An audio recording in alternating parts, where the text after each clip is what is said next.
श्री जगदम्बिकायै नमः। आदरणीय भक्तजनों, सादर प्रणाम। हम आज आपको महिषासुर के मंत्री के साथ देवी की बातचीत, इस कथा को श्रीमद् देवी भागवत महापुराण में से सुना रहे हैं और उम्मीद करते हैं कि आपको अवश्य पसंद आएगा।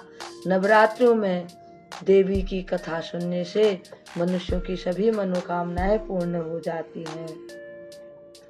श्री गणेशाय नमः, श्री सरस्वत्यै नमः, श्री सद्गुरुदेवाय नमः। जयंती मंगला काली भद्रकाली कपालिनी दुर्गा क्षमा शिवा धात्री स्वाहा स्वधा नमोस्तुते, स्वाहा स्वधा नमोस्तुते।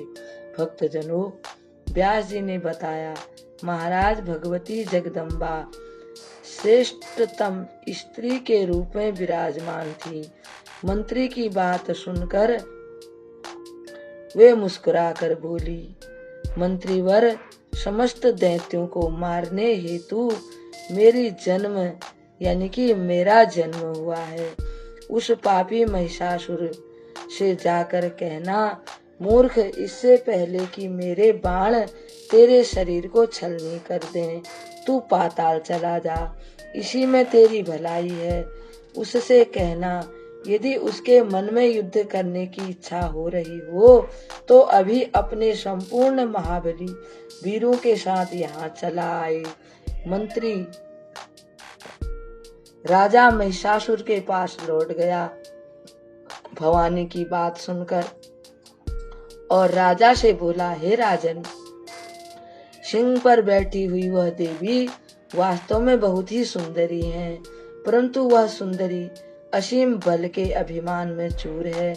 महिषासुर मंत्री से बोला, तुम युद्ध करने के लिए उसके पास जाओ, उस स्त्री को धर्म पूर्वक युद्ध में परास्त करके मेरे पास ले आओ।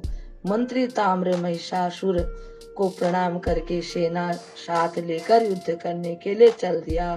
ताम्र मंत्री ने भवानी को देखा। उस समय भगवती सिंह पर सवार थी।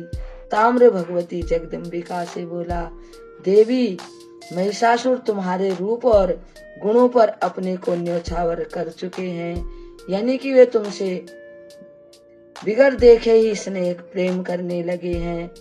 उनकी हार्दिक अभिलाषा तुमसे विवाह करने की है।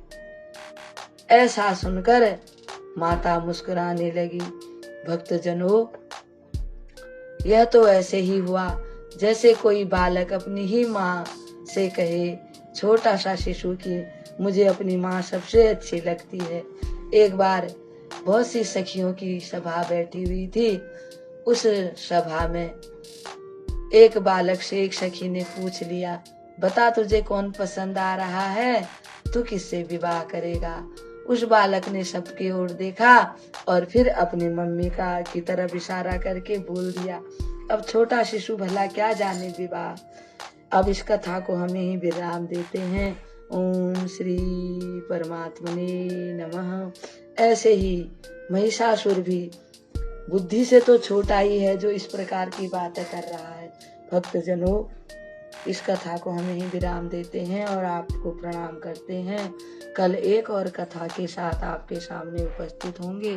तब तक के लिए हम आपको प्रणाम करते हैं।